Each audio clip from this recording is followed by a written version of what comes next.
Como posso saber se uma palavra profética é verdadeira? Este é o tema da nossa reflexão no dia de hoje. Quero só lembrar você que estes estudos estão sendo organizados numa playlist. E este é o estudo de número 3. E você é convidado a vir na playlist e acompanhar desde o nosso primeiro estudo para assimilar melhor, para compreender melhor e assim crescer em graça, conhecimento e sabedoria. E como sempre, não posso deixar de pedir a você para se inscrever neste canal, apertar o sininho das notificações e deixar o seu comentário. Seu like também é muito importante. Isso pode não custar nada para você, mas para mim tem um grande valor. E não se esqueça de compartilhar. Faça deste momento um momento de evangelização. Agora, sem mais delongas, vamos ao tema da nossa reflexão. Como posso saber se uma palavra profética é verdadeira? Bem, há 9 princípios, meu irmão. 9 princípios para julgar uma profecia nas Escrituras. Obviamente, nem toda profecia vem de Deus. Ou, senão, Paulo não teria escrito em 1 Coríntios 14, 26, dizendo: falem 2 ou 3 profetas e os outros julguem.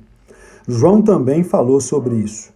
1 João 4:1 ele afirmou: amados, não creais em todo espírito, mas provai se os espíritos são de Deus, porque já muitos falsos profetas se têm levantado no mundo. Observa-se aqui nas palavras de Paulo e nas palavras de João, o tempo que eles viveram já estava sendo assediado pelos falsos profetas, pelas falsas profecias, pelos falsos gurus, pelos enganadores. Prossigamos.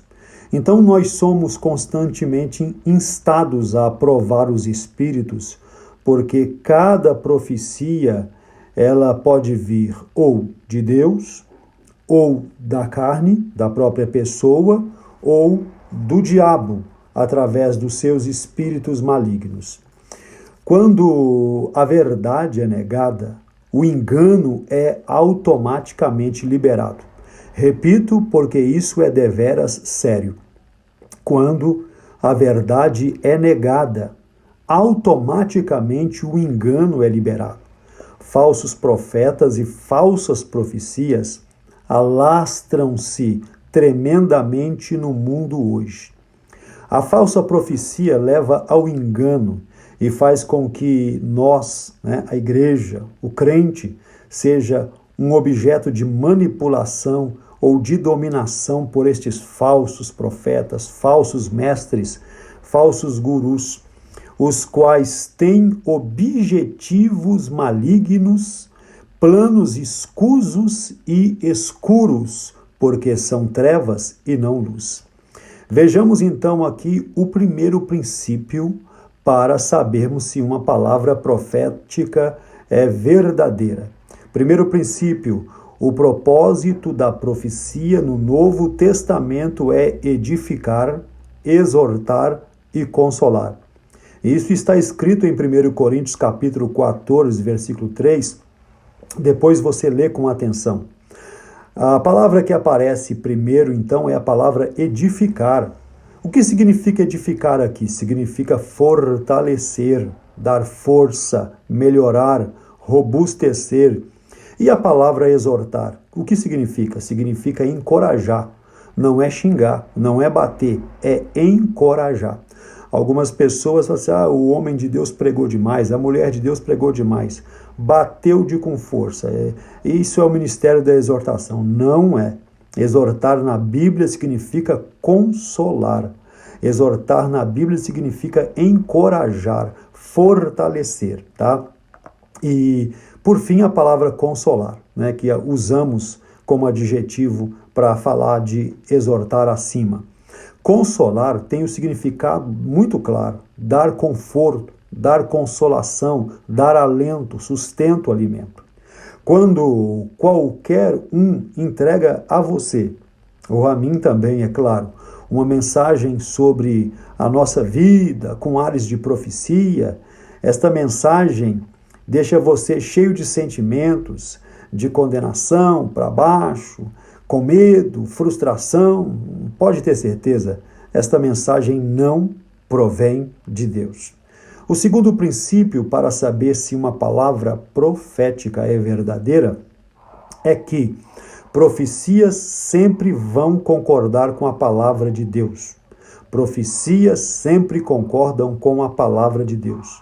Todas as profecias verdadeiras vêm do Espírito Santo, que é o autor da palavra de Deus, o real intérprete das Escrituras. Assim, toda profecia tem de estar de acordo e, de fato, em espírito ligada, intrinsecamente ligada, em comunhão com a palavra de Deus. Qualquer mensagem que não concorde com a Bíblia, com a palavra de Deus, é uma falsa profecia proferida por um falso profeta. O terceiro princípio: profecias devem produzir frutos e concordar com o Espírito Santo em conduta e caráter. Repito, profecias devem produzir frutos e concordar com o Espírito Santo em conduta e caráter.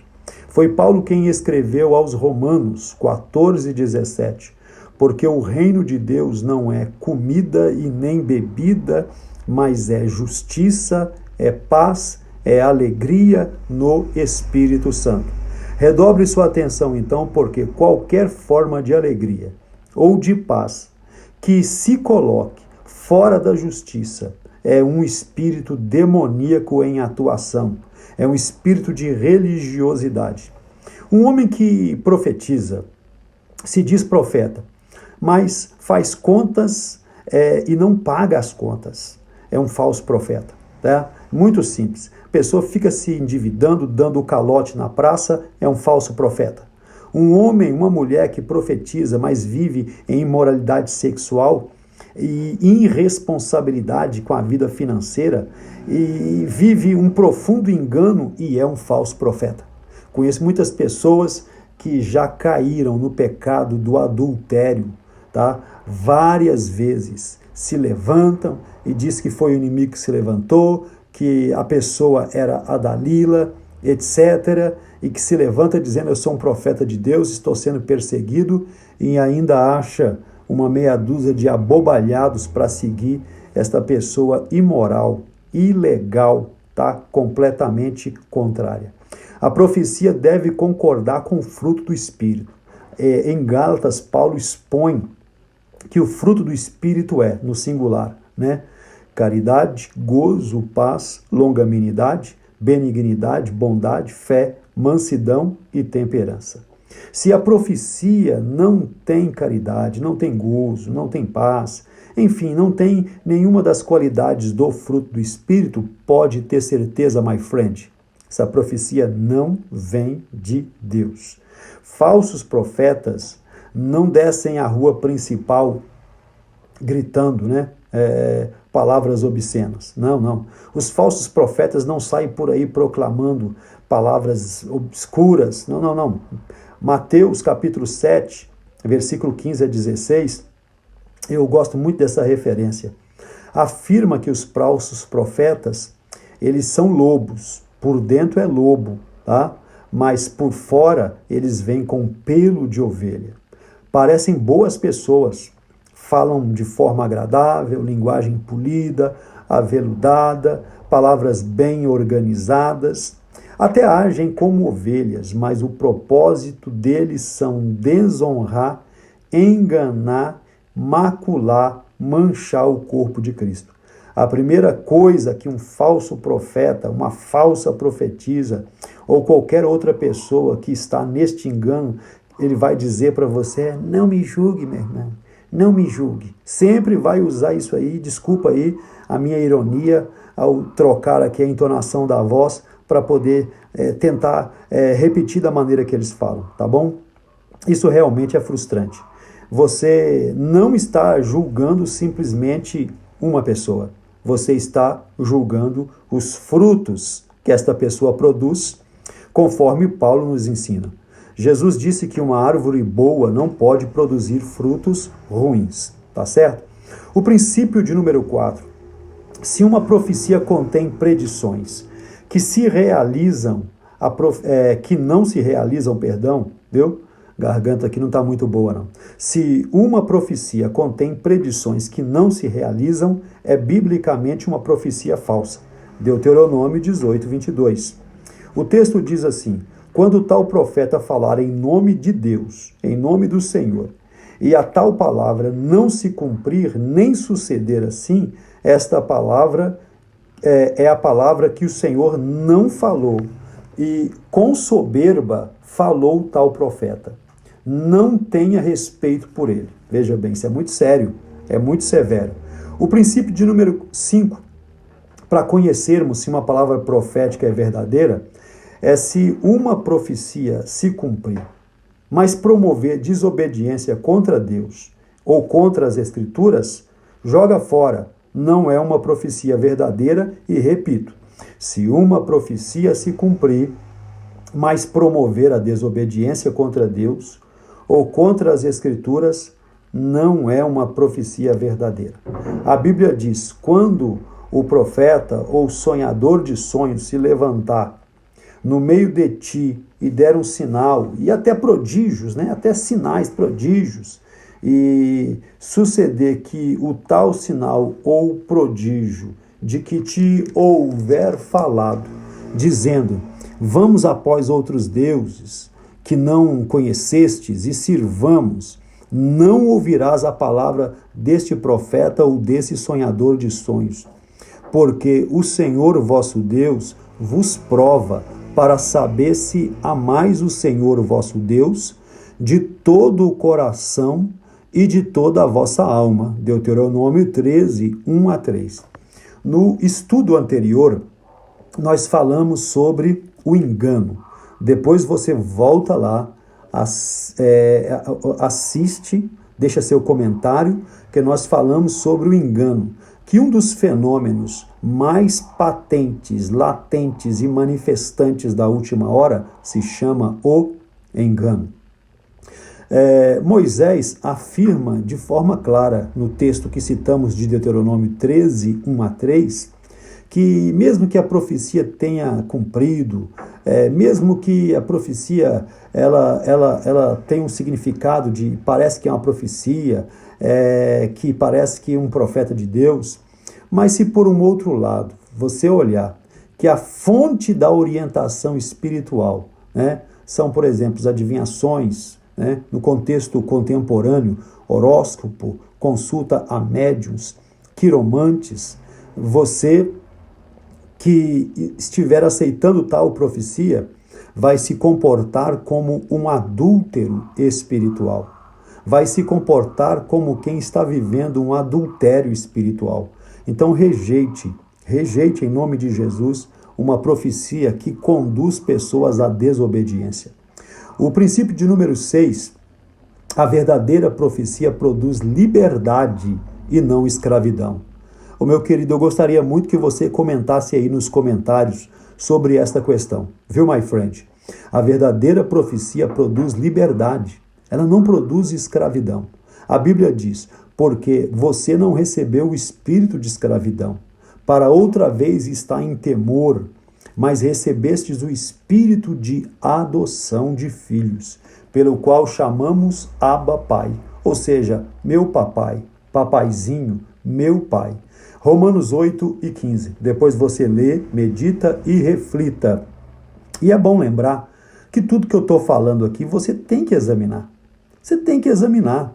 Você não pode ficar simplesmente recebendo tudo que eu estou falando aqui sem fazer um exame, tá certo? Sem fazer o exame. Vamos continuar então. Bem, ora, o Senhor é Espírito. E aonde está o Espírito do Senhor, há liberdade. 2 Coríntios 3,17. A verdadeira profecia traz liberdade ao indivíduo e não escravidão, e não subservicência, tá? Não traz escravidão. Qualquer forma que tenta controlar uma pessoa através de intimidação, manipulação, domínio, o nome disso é bruxaria. A falsa profecia levará sempre à bruxaria, à feitiçaria. Não se apegue a ninguém que não seja Jesus. Olha para Jesus, tá? Muitas pessoas estão perecendo porque estão olhando para o homem. Não olhe para o homem, não olhe para a mulher. O profeta, a profetisa, olhe para Jesus. O princípio de número 7, e vou resumir aqui para o vídeo não ficar muito extenso, a verdadeira profecia, ela injeta vida na nossa reunião, tá? A verdadeira profecia traz vigor para a nossa reunião. A Bíblia diz que a letra mata, mas o Espírito traz vida, segundo Coríntios 3:6. Eu não estou lendo aqui todas as referências para poder diminuir o tempo que nós estamos aqui, porque eu sei que você é uma pessoa ocupada. Eu sei que você quer participar do nosso estudo, mas você tem muitos deveres a serem cumpridos hoje, então eu não estou lendo as referências. A verdadeira profecia, meu nobre, minha nobre, é inspirada pelo Espírito Santo, inspira a buscarmos o Espírito Santo e traz vida espiritual à reunião dos crentes. Se uma profecia vem para destruir o culto, tumultuar o culto, trazer problema no culto, essa profecia, com toda certeza, não provém de Deus. Não provém de Deus. O princípio de número 8. A verdadeira profecia dada pelo Espírito Santo, ela testemunha com o nosso espírito. Pois o nosso espírito, quando está ligado em Deus, ele sabe discernir, receber ou rejeitar o que é uma boa profecia vinda de Deus e uma má profecia vinda ou da carne ou do diabo ou dos demônios, tá? Bem, a Bíblia diz, e o Espírito é o que testifica, porque o Espírito é a verdade. 1 João 5:6. Esse tópico aqui é o único princípio que é subjetivo, tá? Dos 9 princípios que usamos aqui para julgar as profecias, todos são baseados em fatos escritos em versículos da palavra de Deus. Esse princípio aqui específico é baseado na forma como a profecia dá testemunho ao espírito de cada um. Então, nosso espírito precisa de estar em comunhão com o Espírito de Deus para poder usarmos este princípio de número 8. O 9º e último princípio é qualquer profecia que se cumpre, mas não dá glória e honra ao Senhor Jesus, é só um espírito de adivinhação. E sabedor de que isto é deveras importante, repetirei. Qualquer profecia que se cumpre, mas não dá glória ao nome de Jesus, não dá honra ao nome de Jesus, é um espírito de adivinhação. Às vezes glorifica o próprio profeta, né? Não glorifica o nome de Jesus, tá? O fato de a profecia se cumprir não é uma prova de que ela vem de Deus, tá? Isso aconteceu muitas vezes no Antigo Testamento e até no Novo, tá? A gente pode falar disso numa outra ocasião, deixa no comentário. Mas deixa aí a passagem de Deuteronômio 13, 1-3, que já foi usada no 5º princípio, para você entender que às vezes a falsa profecia vai se cumprir, mas o objetivo dela não é adorar a Deus, não é glorificar o nome de Jesus, não é trazer edificação para a igreja, tá? Você gostaria de ouvir mais sobre o assunto? Deixa no comentário, não se esqueça de comentar.